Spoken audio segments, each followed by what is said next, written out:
Bardeen AI workflow not running. Yeah, that's super frustrating, especially when your automation just refuses to start. But don't worry, in this video, I'll show you how to fix it fast.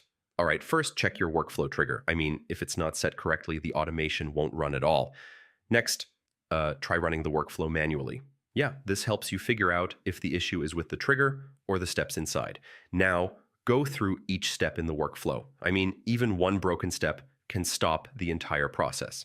Okay, reconnect your integrations like Google Sheets, Notion, or Gmail. Broken connections can block execution. Next, make sure Bardeen has all required permissions. Yeah, missing access can stop workflows from running. Also, check your input data. I mean, incorrect or missing data can break the workflow. Now, update the Bardeen extension. Older versions can cause bugs or errors. If you're using other extensions, try disabling them. Yeah, some can interfere with automation scripts. Finally, restart your browser. I mean, this refreshes everything and clears temporary issues. So yeah, that's how you fix Bardeen AI workflow not running. One of these steps should get your automation working again. If this helped, drop a like, and I'll see you in the next one.